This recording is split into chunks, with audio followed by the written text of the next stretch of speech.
From October, when we had to leave the room to approve the minutes of the. No, that's what we did. We did that. We left, and when you guys came back in, we approved it. But we can do it just one more time to make sure. So I will entertain a motion to approve both meeting minutes for the open and close for October 21st at this time.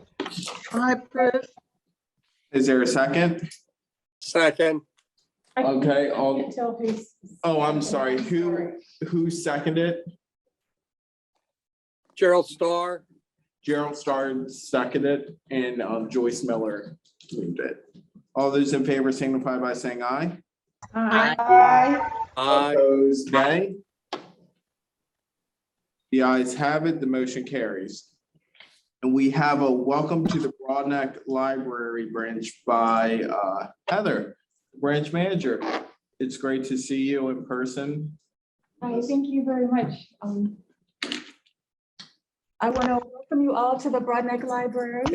If you want to, if you Sit right feel here? comfortable, sit down, so Okay, speak right into the mic so everyone can hear you. all right, well, welcome everybody to the Broadneck Library. I'm so excited to have you here. Like you said, my name's Heather Rothenbach. I'm the branch manager here. I've been with the library system about, well, over 20 years now, going on 25 years.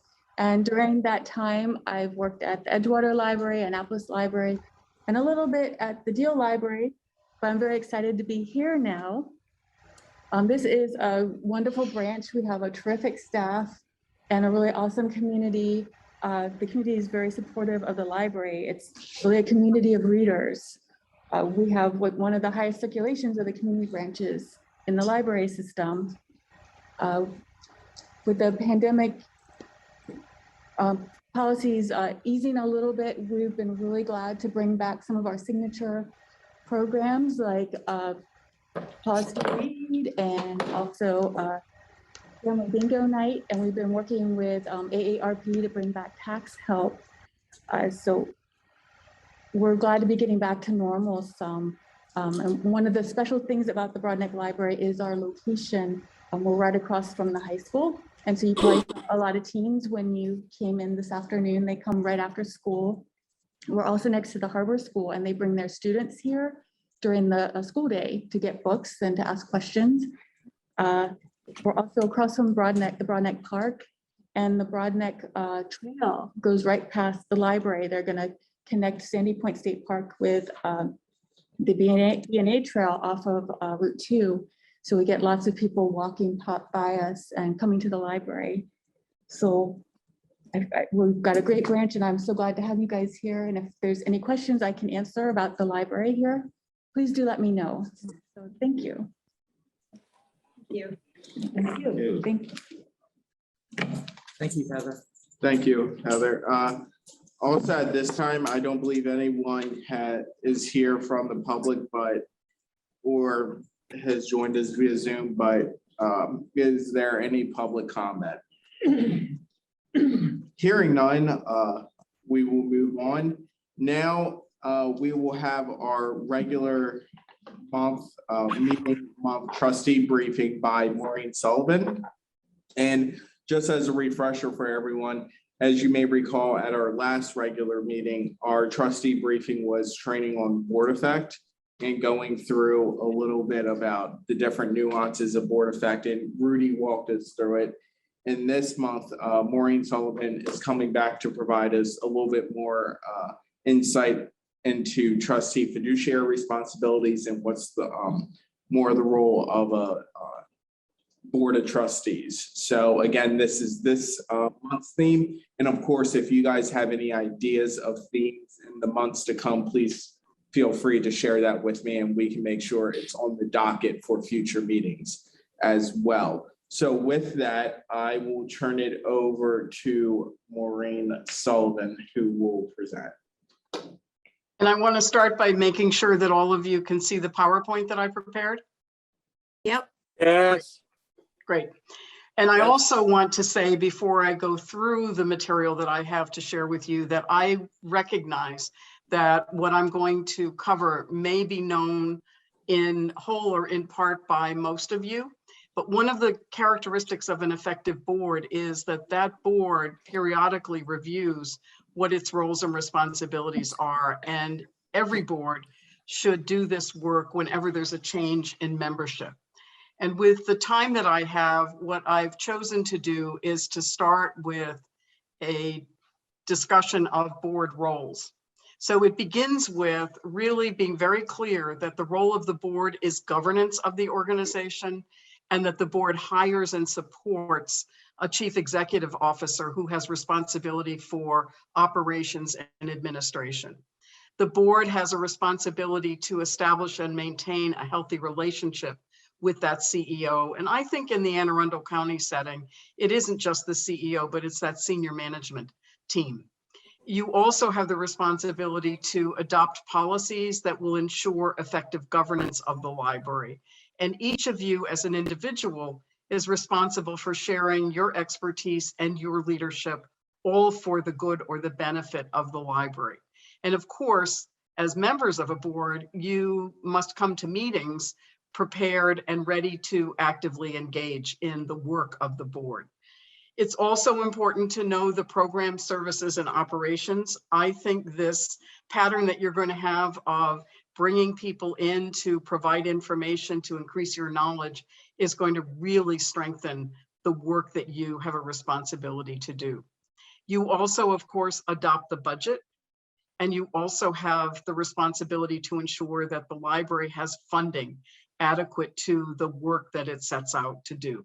And it is board's responsibility to ensure that there is an effective strategic plan, and that that plan is implemented well, and that the content, particularly the goals, are pursued in order to ensure that the library becomes the best it can be.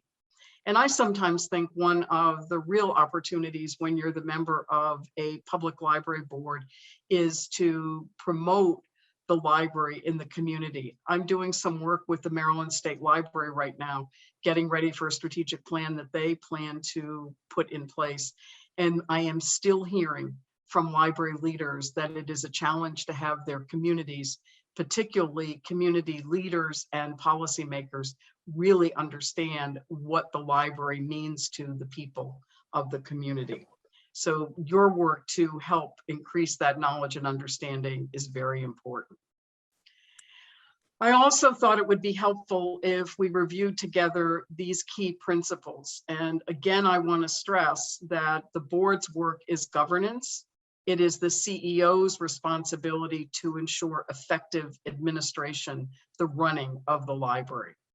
The board has power to act when you are seated together. Individual board members do not have the power to act independently.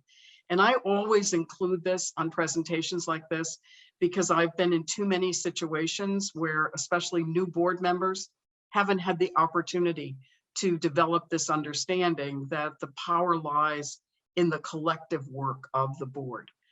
The board will do its best work when all of you contribute, when you listen to one another, and when you really welcome expression of difference and are ready to work through those differences to discover what some of the best ways to proceed might be.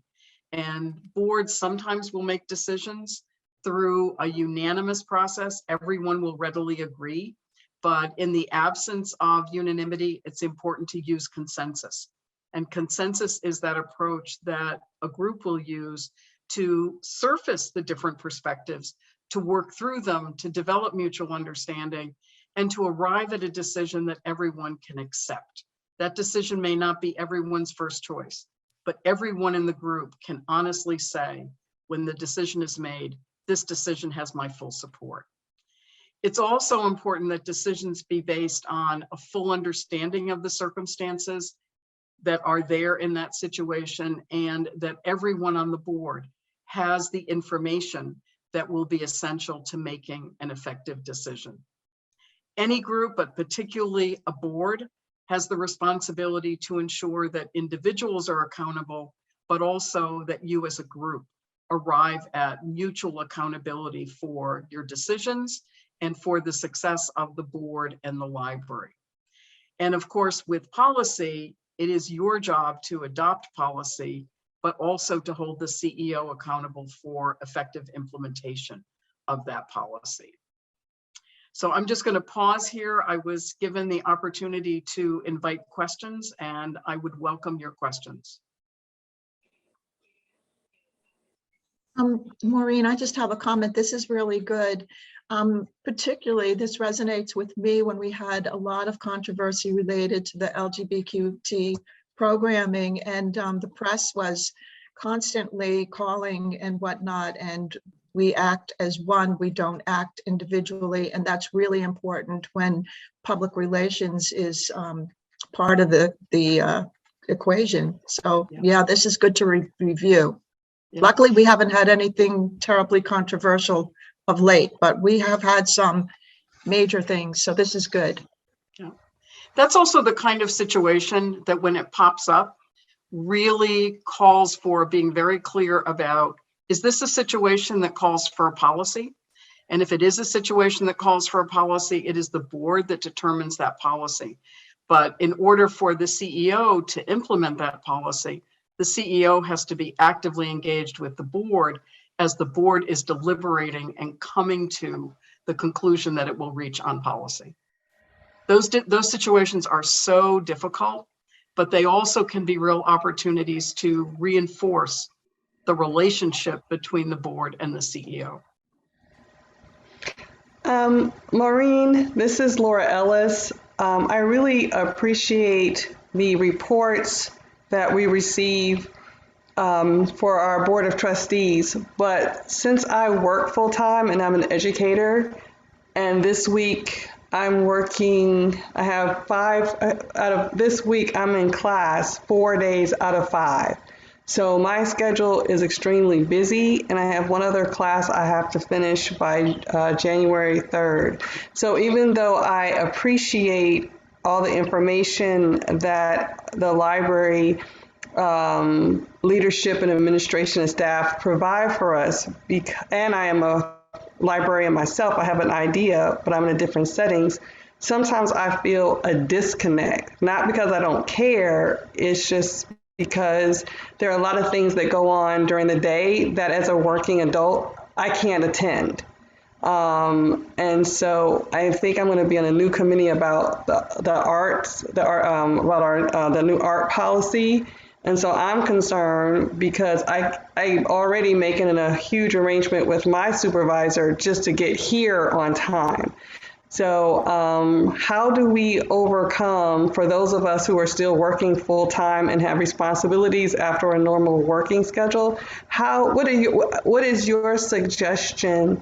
Like I've read over the material for today. Is there any other suggestions? And I haven't even been to my library that I'm assigned to yet, Lithicum, just because I'm overwhelmed. I'm going to try to get there in the new year. But what are your suggestions for those of us who are in similar situations as myself to connect more to the library and to have a deeper understanding of what is going on in our libraries?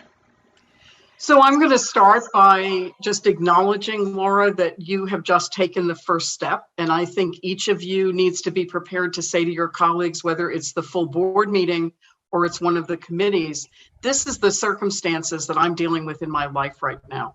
And just as a quick aside, I think one of the things that we're going to see more of in the post-pandemic organization is more of a need for all of us to understand the whole person and the particular circumstances for individuals. And when people understand your circumstances, I think it makes it easier for people to make adjustments. And one of the things you will have to keep thinking about as you go forward is, how can I organize myself so that I'm contributing to this process and doing my best? And invite your colleagues to let you know if there is a time when they see that you are not a full contributor. But it's important to figure out what you can do and how you can do it and have everybody understand your circumstances. One of the benefits of the size of your group, it's a large enough board that there are likely to be times when some of you can sit back a little bit. And of course, if you get to a meeting and you haven't been able to read everything, you're not fully prepared for the discussion, you don't dominate, you just sit back and you learn from others as they're starting. to contribute, always thinking from the perspective, what is it that I can contribute so that I'm helping the group do its best work? But truly, you took the first important step, letting people know. Thank you. I would just like to make a quick comment. Laura, I'm in the same boat. I'm working full time, even though I'm off Fridays, I'm really working 50 hours a week most of the time. And I work on Sunday afternoon to make up for my Friday off, but I'm in somewhat of the same boat that you are. And I've been on the board since 2013 and I've been on committees, headed a committee with Maureen. And, you just do the best you can when you can. And that's how it is. You just do the best you can. That's my advice. I had a request to stop screen sharing so that you could all see one another.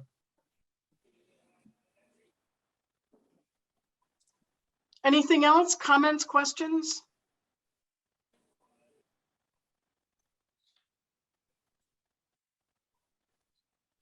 Will, do you think we're finished? I think we're good. And like I said, this is just to begin a conversation. And of course, learning our roles is also a refresher and also just coming to it and understanding the full scope of what does it mean to be Anne Arundel County Public Library Board of Trustee. It's very dynamic because even before this meeting, Maureen can attest to, we even talked to the unique attributes to what this board is responsible for as to what you won't find in other states as well. So our roles are unique in a sense as well. So as trustees, we always have to think strategically what are our roles and how we can best deliver on our roles as people who are trying to serve our communities. And also thank you, Maureen, for always responding to our emails, responding to Skip even on a Saturday or a Sunday. We always appreciate you always being proactive with us. And well, 26 years living in Anne Arundel County, my heart is still somewhat there. But it's also true that we could not in libraries be successful going into the future without the guidance of our boards of trustees. The work that you do is critically important. And I thought Laura's question was a really important one to bring out. And Joyce, for you to chime in, I thought was also very important. So I think it's time for me to move on, but I hope all of you will not mind that I say a special hello to my oldest, dearest colleague in this group, Simona. Very nice to see you, Simona. I was waiting for that. Simona was waiting for a special hello too. I saw that. I saw the eager look on her face too. So I'm happy you guys were able to do that. Yeah, thank you so much. Happy holidays, everybody. Thank you, Maureen. Bye-bye. Bye-bye. So moving on to our next agenda item, the chair's report, the part where I get a filibust for a few minutes of the meeting. I always want to take this time to thank the people who always make this meeting possible. And that, of course, goes to Broadneck for hosting this meeting. So thank you once again, Heather. Joey, thank you for navigating the joys of technology. It never gets more exciting or never cease to be exciting. And always thank you, Donna, for typing at record speed. You should have been a clerk, a court clerk. Yes, you would have made a great one. But I also wanted to give you guys some insight into the next regular meeting, which will be in February. And the trustee briefing at that meeting will be advocacy. And the idea is to also invite the foundation board to that, if I'm not mistaken. Yes, of course. Just because advocacy, when you look at advocacy, it's something that applies to both boards as to our roles as trustees advocating for the library and also the important work of the foundation for raising funds and cultivating friends of the library as well. And I wanted to ask and kind of open up to the group for a small discussion. as we can see here, out of our full board, there's 3 trustees here.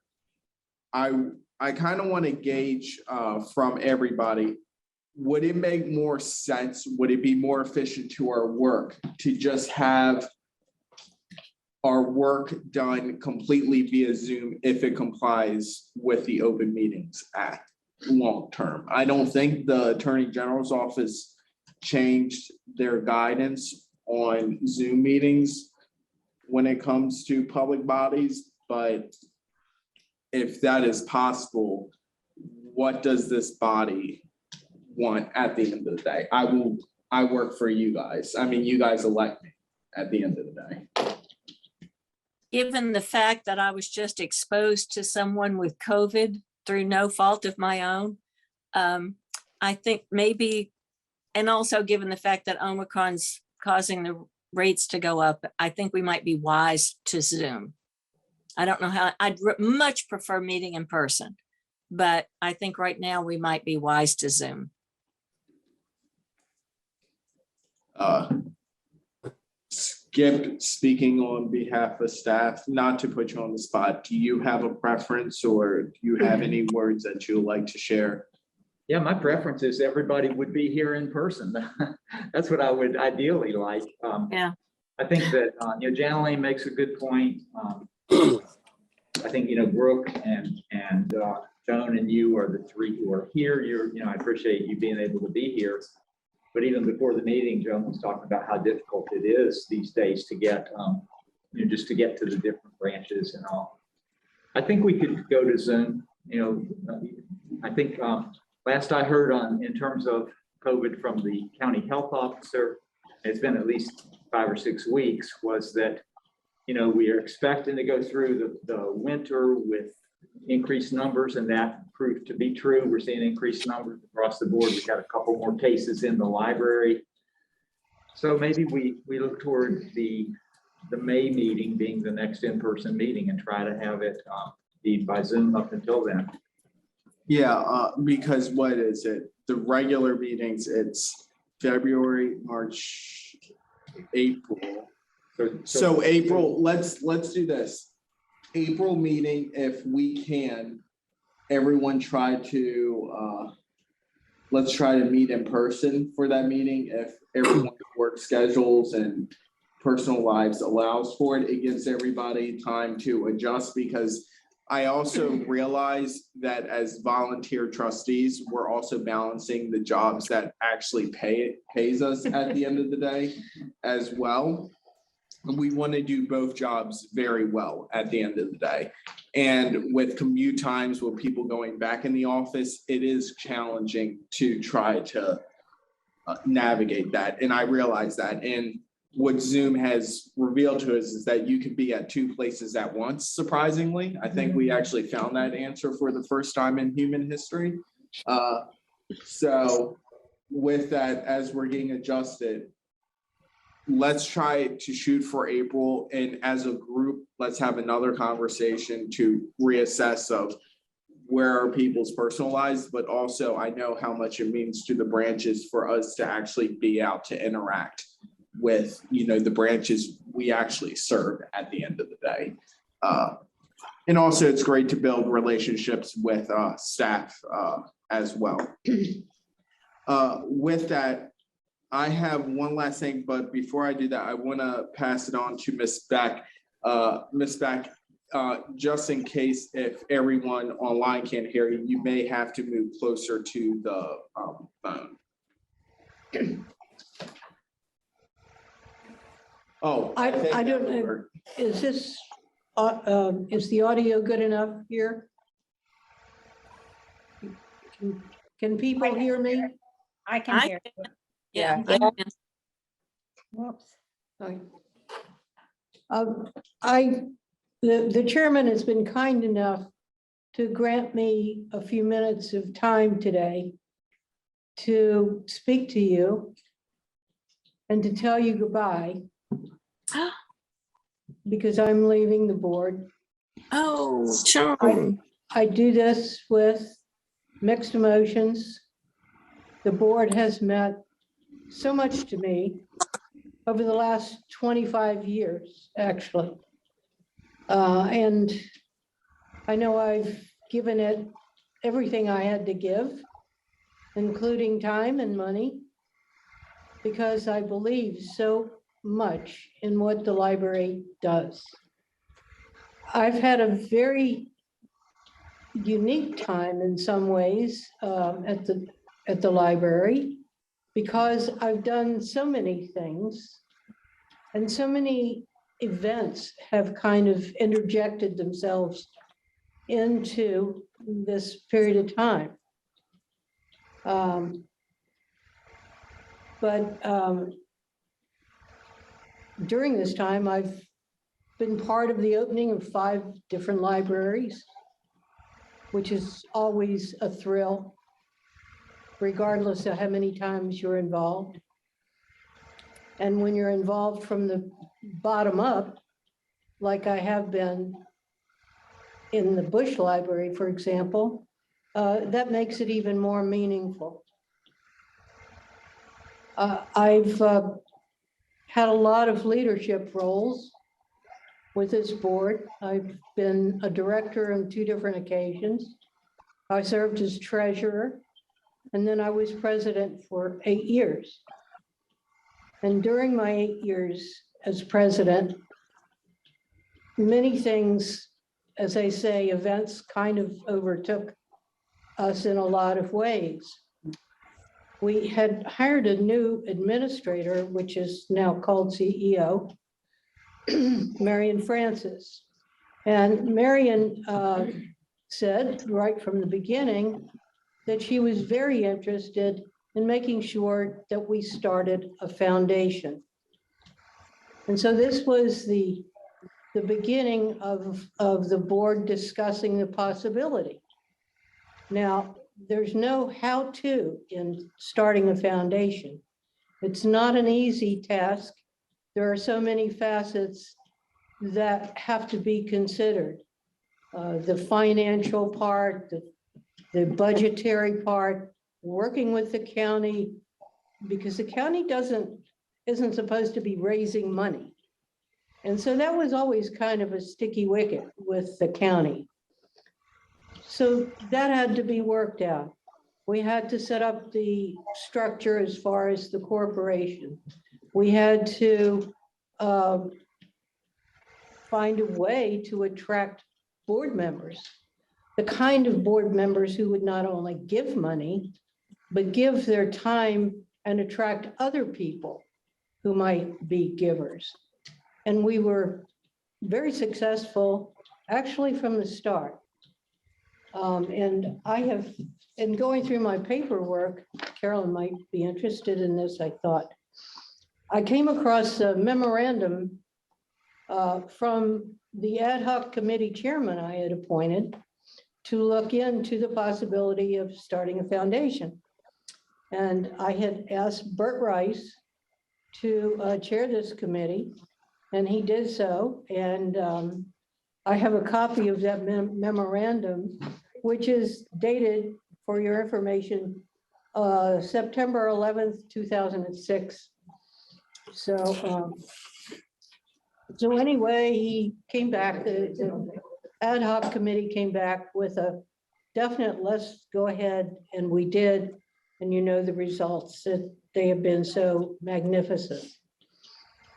Also during that time, we were approached by some members of the historic group locally, the archaeologists in particular, who were working out of London town, and they were finding vast numbers of artifacts, and it was becoming difficult for them to identify these artifacts. Well, what is an artifact? It's just a piece of nothing out of the ground if you don't know what it is.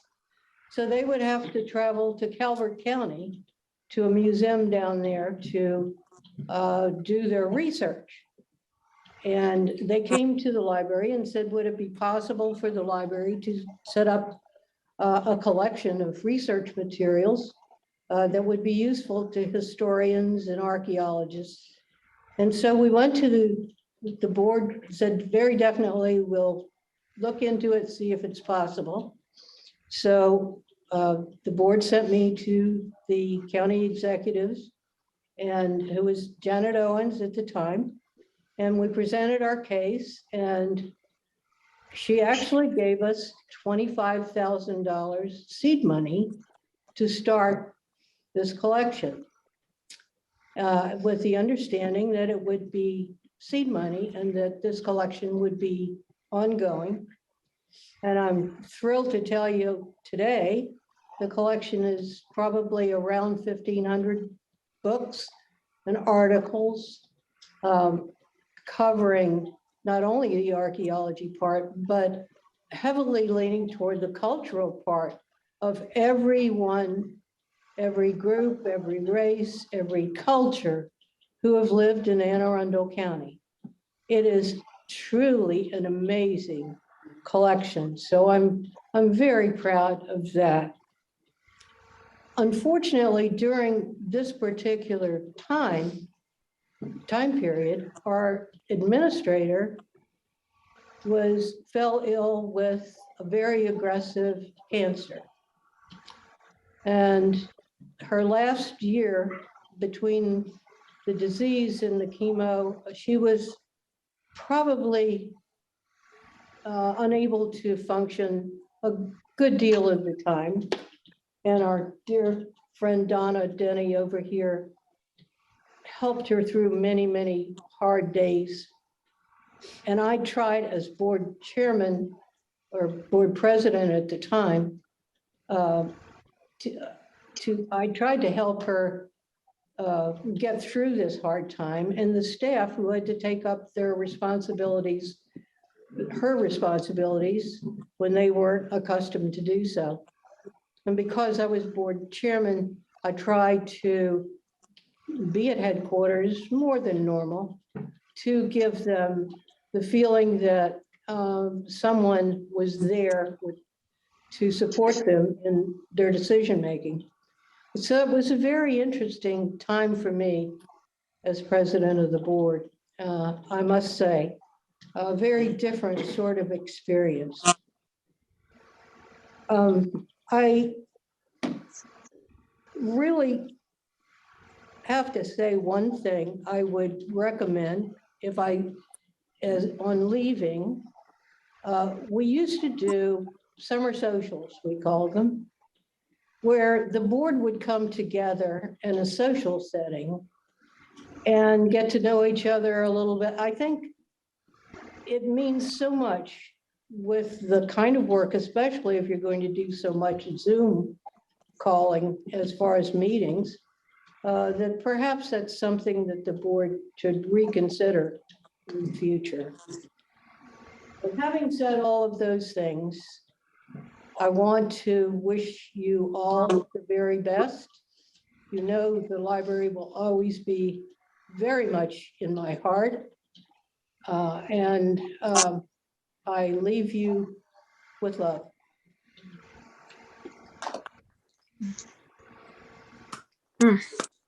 Yeah. Add to the, Skip was one of those people that I was involved in hiring, so. Yeah, yeah.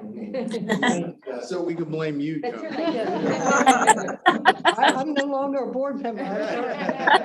Not until after today, though, but, you know, Joan, you said you joined, you've been on the board for 24 years now, and I think back in, you joined in 1997 in your bio. Correct. I did the math. I was 1 month old when I know I would Trying to never let rub you this in. What? and I say that because you truly gave me and my generation of Anne Arundel County residents the library system we have today. So thank you for everything that you have done through your 24 years. Thank you. Skip, and also Joyce, would you guys like to say anything? I'd like to say how much I personally will miss Joan not just her wisdom and knowledge of the background of the library, but I love her personality, and she makes the most cogent comments of anybody I know. So you will be missed, Joan Beck. Thank you. And I would like to say, Joan, you're the reason why I'm on the board. I've always admired you. And we didn't always think the same way, but we always came to good terms about things, and we always worked everything out. And I respect you so greatly, and I appreciate everything you've done for the library system. You are amazing what you've done. Thank you so much for your service. Thank you, Joyce. And thank you, Joan. With You, everything. you introduced me to the board, and I truly appreciate it. I truly appreciate you, and I hope you won't be a stranger to us. That's right. I'm still calling you and I expect an answer.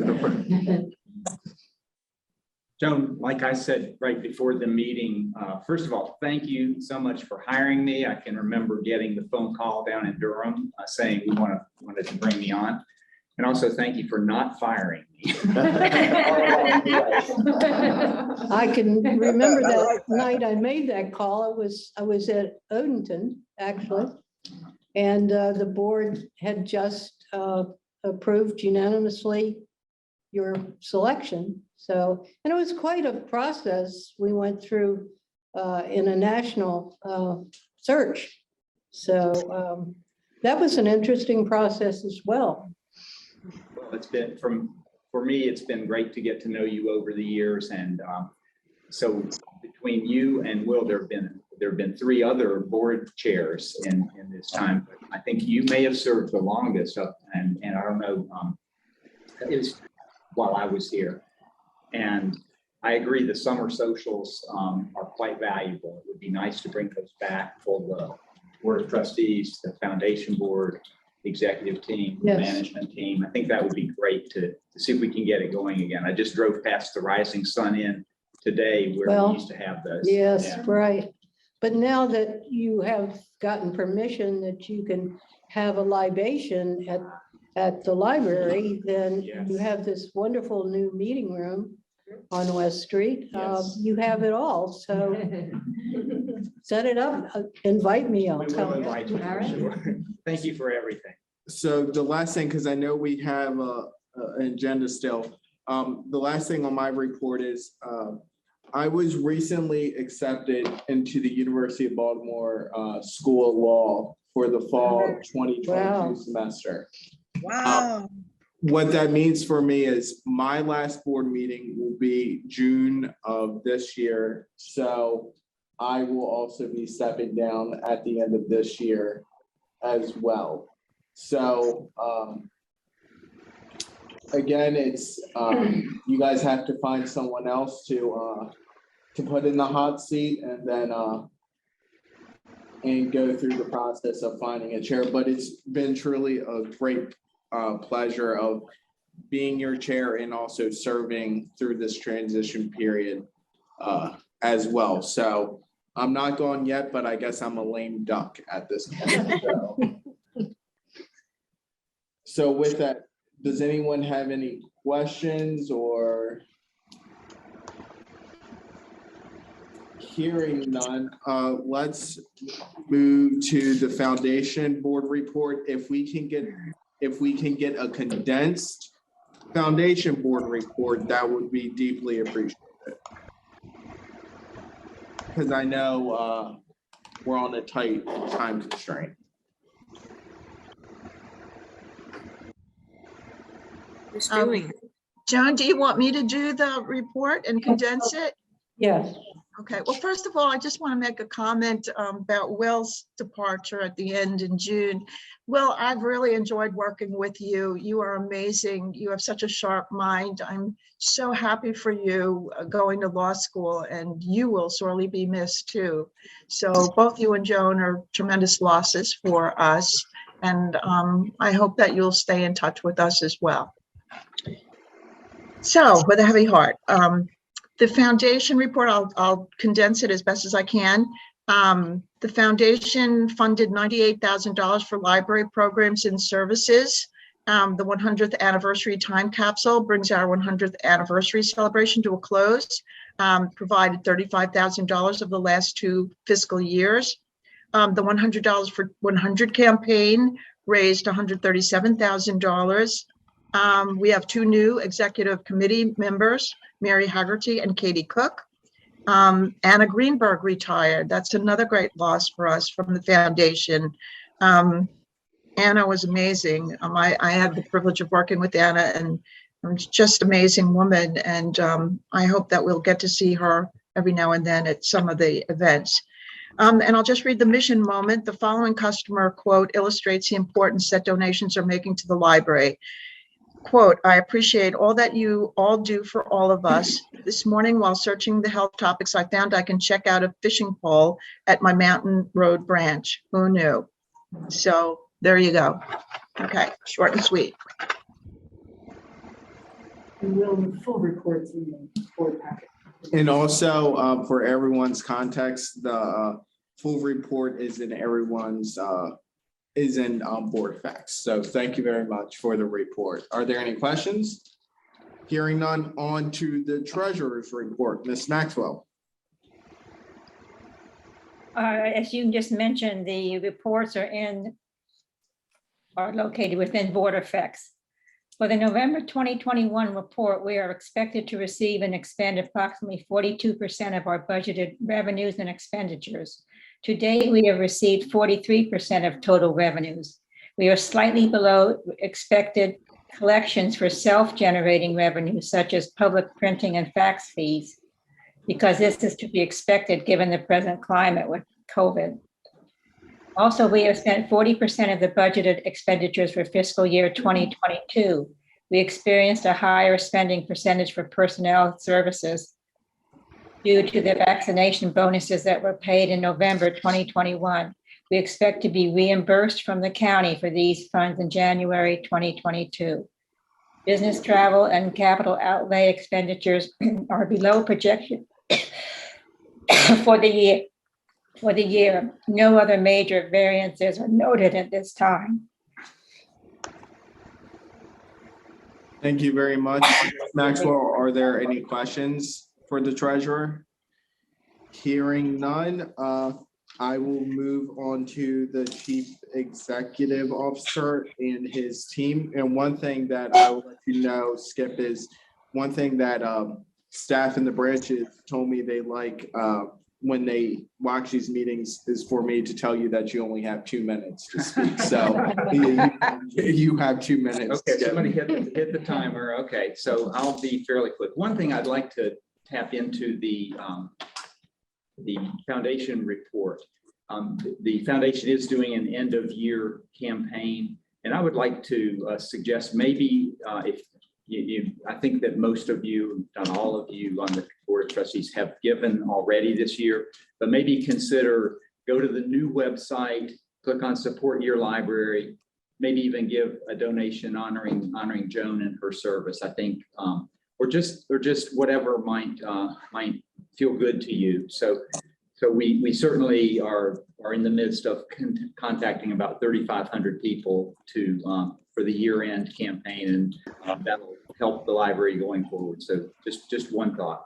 The rebrand, go to the website and explore it. It's all brand new this week, and it's, you know, the new logo is out. We see it when we drive up to one of the libraries with the logo that we have, and so just kind of explore and enjoy. Lastly, leading into the you're going to be adopting the budget today, I hope. And one of our main supplemental requests is to fund adjustments to salaries based on the classification and compensation study. Coven and Cindy Dorn and I met with the people at PRM this morning. We've got a good bit more work to do over the next couple of weeks, but you'll see that supplemental budget item is listed around $171,000. It could go up significantly from there based on the discussion we had this morning. But we want to make sure we're learning what the market is, that we're we're living within. And we want to try to make adjustments to make sure everybody is being paid fairly in our library system. So I think that's under 2 minutes. If anyone has questions, there's other items in my report and also the reports of all of our executive team. Thank you, Mr. Auld. Is there anything from your executive leadership team that they would like to report at this time? I think they said the other day no, but if you thought of something in the meantime. Could quickly talk about COVID test Of kits? course, Oh, yeah. please do. Okay, so we initially had about 14,000 COVID test kits out from the health department out in the branches. A few of them were recalled because of some confusion about the instructions and whether they were meant for sale in the or distribution in the United States. So the health department picked those up, but we've since gotten a couple of deliveries. We're actually picking up another 10,000 tomorrow. They're going like hotcakes. We're getting lots and lots of calls. I think people want them before they travel for the holidays. So the health department is just calling to us, them to us. Every time they get another delivery, we get another delivery. So we're gonna get another 10,000 tomorrow, get them out to the branches. But that's been going really well. And the customers are telling us how much they appreciate that is so easy. And of course, that they're free. So I think it's really important work that we're doing, and delivery's been awesome about picking them up and getting them out. And branches have been helping each other, driving them all around. So yeah, so it's going well. No, thank you very much. I know Miss Ellis had a question. Yes, I just wanted to ask briefly, right now, the library proposal in Arundel Mills Mall has been postponed for 2 years. Skip, can you share a little bit why that has happened? Yes, as much as we would like to open a library, this is not the year to begin doing it. First of all, when we talked about it with a reporter, and there was an article in the Capitol, obviously that got the attention of a lot of people, including the people who run Arundel Mills. I've forgotten the name of the company that owns it, but I talked quite a bit with Gene Condon, who's the manager at Arundel Mills. They essentially are not looking to bring a library in. There's just a variety of reasons that it's not a propitious time to do that right now. It's a very different situation from Westfield, where the vacancy rate at Arundel Mills is very minimal. They have almost everything is filled up there at Arundel Mills. Something like 95 or 98% of their shops, of their spaces, are leased out. So 2 years from now is when we think we would come back to this and reconsider it. That's what I said to Gene. We know that next year is an election year, and so a lot will be up in the air all next year. The following year will be either the second term of Stuart Pittman or a new county executive. And so I think that's the year for us to really try to push on that.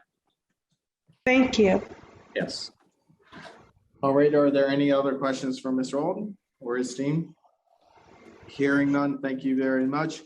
Moving on to committee reports. The first one is finance and audit. Ms. Maxwell, would you like to report on your November committee meeting? Yes. Mr. Cedric Grant, our Chief Financial Officer, reviewed the supplemental budget request for fiscal year 23. He mentioned that there are 11 priorities to include market rate adjustments based on our ongoing compensation and class study, headquarter and public support positions, the Center for Community Engagement, and necessary software and computer upgrades. The total request is $5.3 million. Mr. Grant also reviewed the financial statements for October 2021. There were no major variances noted. Mr. Grant also reviewed the motion to approve the purchase of the Severn Community Outreach Vehicle for $180,000. Per policy, the board approves all purchases exceeding $75,000. Mr. Grant mentioned that this was funded through the video lottery funds and approved in the fiscal year 22 operating budget. Are there any discussions? Otherwise, I'd like to make a move that we approve the fiscal year 2023 operating and supplemental budget request, and that we approve purchase exceeding $75,000. Are there any questions? Can I have a second for the two motions? The first one to approve the fiscal year 2023 operating and supplemental budget request. I second. We don't need a second because it's a committee report. Oh, okay. Is there any discussion? All in favor, say aye. Aye. Aye. Motion Aye. passed. Well, I don't know, Oppose, just saying out for the record, oppose any extensions? Abstentions? Okay, the motion actually carries. I just want to give everyone the opportunity to say nay. And I also move to approve the purchase exceeding $75,000. Is there any discussion? All those in favor, say aye. Aye. Aye. All opposed? Pardon me? I can't understand what's being said. Is that The motion carries. motion carries? Thank you very much, Ms. Maxwell. That was a record. That was a record time. Yes. Moving on to Human Resources and Diversity Committee. Ms. Toomey? Yes, at our recent committee meeting, we discussed 4 topics. We went over the equity audit, which there's an RFP for the project on the website currently. We also had Rachel Myers and Annie Osorio come in to do a Who to Ask presentation, which was about how the library is serving the Spanish-speaking community, which was lovely. It was great to have them there. So we did that. We had a COVID update with COVID, who was sharing that we're going to begin to require staff to be vaccinated or submit weekly testing. That was to be effective December 1. Let's see. And then the round of bonuses came out as well. So that was 3rd topic. And then the 4th was discussing sharing of video surveillance policy. And we discussed it at the committee meeting, and we proposed the policy for the full board today. Did I catch everything? Okay.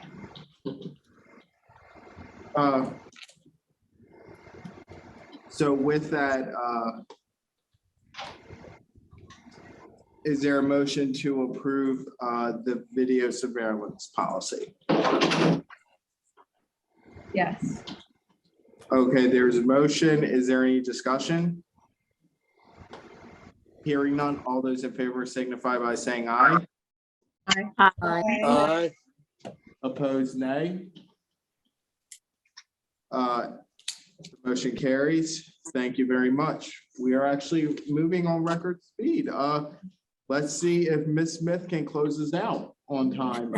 Next time I'll get 3 minutes, right? Yeah, 3 minutes. No, 2 minutes and a half. We're being way too generous. Governance, strategy, and organization. Ms. Smith, would you like to recap from your November meeting and present the policy and resolution? The governance committee considered the public art policy, and we discussed the form that we had of it and made some suggested changes. And I think the whole committee with those changes voted to approve it from our point of view, but we need the whole board's approval. Does anybody have any question? If I don't know, were my minutes on the board effect? I didn't see them, so I don't know if the minutes were there or not. Yes, Rudy is indicating that they were. Yeah, they were. Okay, good, because I really didn't see them. You'll notice that the print in red were things that we recommended addition of. I was looking to see, Rudy, I didn't see the recommendation of, let's see, of having one of the trustees on that committee. Is that there somewhere and I missed it? It does appear there. It's in, it's further down in the policy. It was in there, Jan Elaine. I remember reading it. Okay, well, I read As it. suggested in red, I think it was. Well, it would be, because that was one of the things that we brought up. Does anybody have any questions? I think the policy itself was pretty clear. It was obvious what we need to consider when we approve it. Things that we were concerned about have all been addressed. So I recommend approving it, but do we need a motion, Will? Yes, you can motion it, then I can take the vote. Okay. I move that we approve the public art policy as given from the governance committee. Thank you very much, Ms. Smith. All those, is there any discussion? Hearing none, all those in favor signify by saying aye. Aye. Aye. Aye. Opposed, nay. The motion carries. Now motion to approve a resolution on the Mountain Road Library branch. Would you like to introduce that resolution, Ms. Smith? Yes, and I'll explain. You all are aware of all the problems we've had with that site and all the days we've had to be closed because of problems with plumbing and heating and air conditioning and mold and God knows what. The governance committee felt that if we could not get changes to that site, that we should terminate our site there. One of our concerns was that the staff would be taken care of. So hopefully that would be, they would be given new branches to work. We need a library somewhere there, but not in that place and not in those working conditions. So our motion was that if we can't get things fixed, that we terminate the branch. Thank you for that. Also, as a point of personal privilege, I believe that Mr. Eastep has an additional director, a trustee in training who was on Zoom. His child was on the Zoom call as well. So I don't know if she's early on in the process, so but she's very engaged and wants to learn more. do you have any amendments to offer at this time? She is amendmentless at the moment. That's correct. Just how we like it. Just how we like it. Thank you very much, Ms. Smith. And and I would just well, let's follow the right motions. Would you like to move approval of it, Ms. Smith? I move that we approve the decisions of the governance committee about the Mountain Road branch. All right, thank you. And quick discussion. I really appreciate Skip's and Rudy's deep look at this branch, and also Kathy's as well. Running these branches is hard enough, and when you have continuous issues with them, I'm sure it adds on a whole different level of stress to that as well. And this is just a way to have a way forward from here so that we can have a branch that is well functioning, and also that our staff can work in an environment that is well functioning as well, because we owe it to them as well at the end of the day. So with that, is there any other points of discussion? I just have a question. I just want to make sure I understand correctly. Jan, from what I understand that if they don't correct the problems, we're going to terminate the lease there. But does that mean that we're going to look for another place, or that we're just going to abandon the library? No, we're going to look for another place, but it's going to be hard. I know, because this came up in the past, and that's why I Right. wondered. Okay. Yeah. All No, right. we're going to look, but it's going to be really hard, and maybe. So will the lease be terminated if you don't find another place to Yes, have it? absolutely. Okay. All right. I just wanted to be clear about that. And We does just it- can't go on with that guy. No, I have a understand. question. I mean, we've had ongoing issues. And thus, if I have a we don't question. have we'll get to you real quick, Mr. Starr. And just to make sure it comes full circle to Ms. Miller's point, if you don't have a place to have, you won't have a Mountain Road location. That's why if you can't find a place, we'll have to close it down, just for that context as well. Mr. Starr. All right, when does the lease expire? 2023. June, 2023 is it going to cost us to terminate that lease? no, sir. So we can terminate it without any penalties? No, we can't terminate it until it's up. But that's what we will But it's do. not up until 23. Yeah, and Right. so we're going to be wrestling with it until So we'll 2020. still be responsible for the rent up until 23 Yeah, if we terminate it now. yeah. The That's law a big chunk office of was- money. Yeah, the Yeah. law office was unwilling to withhold rent. Why, I don't know, but they were unwilling to withhold rent. So we really have no recourse. When the lease Yeah, I is don't up, disagree with the termination, but when the lease is up, It's- we'll terminate the lease. Hopefully by then we may have found someplace else for the library branch. right.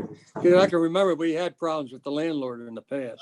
Oh, for years, decades. Yeah, Point of clarification, we're not terminating, we're not gonna renew it. So I just Right. don't want anyone to think, oh, next month or by the summer, we're out of here because it's becoming too much. All we're saying is when it comes time for us to sign on the dotted line again to renew our lease, we're not going to do it again at that location. That's all we're saying here.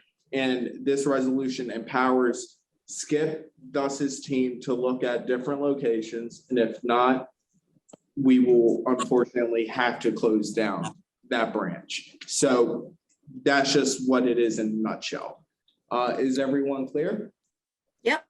yep, I understand it. All right, Mr. Eastside, the little trustee left for the first vote. I was disappointed. I thought the first vote was coming. She's nearby, but she's choosing to make me her proxy. Oh, that we'll allow that to slide this time. I just wanted, I would just like to point out, because Rob Sapp is not here and he lives in that community. When we talked with Rob, he said that to close this library without an alternative is likely to create a major uproar in that community. Despite the problems with the building, despite all the difficulties, it's a beloved community institution. It's close to the high school. It serves a community within Pasadena that really they feel, or Rob felt, that it isn't likely to be as well served by the brand new Riviera Beach Library, which is just about 6 miles down the road from it.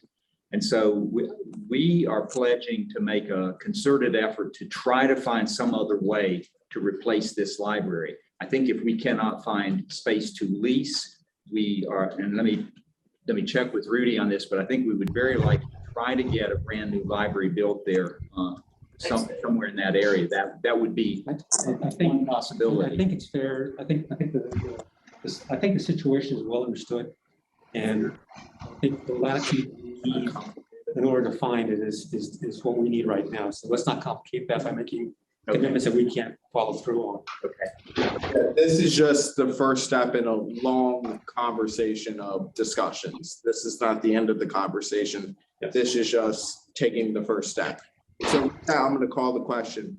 All those in favor signify by saying Have aye. we talked to the county about including it in the capital budget to find a new, to build a new Mr. library? Starr, we're not there yet. Like I said, this is just dealing with the lease. We're not talking about any additional capital projects. That's a conversation for another day. And we can Okay. have that conversation another day, but with this resolution, it's not appropriate because that's not what it's dealing with. It's just dealing with the lease at the time. So as I said, we're going to call the question. All those in favor signify by saying aye. Aye. Aye. Opposed, nay. The motion carries. Before we adjourn, I would like to present this certificate of appreciation to Joan Beck in recognition of your commitment to the Anne Arundel County Public Library for over the last 24 years.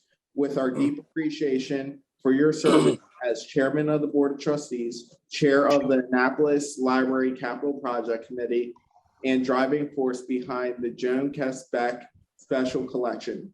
Your sage advice and steady hand have helped keep the library on a solid course for the future. For all of your accomplishments and for your service to our county, we are truly grateful and wish you the best of luck in your new endeavors. Signed on the 16th day of December 2021. Thank you. And I adjourn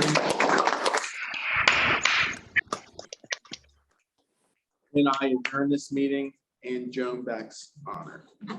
Thank you.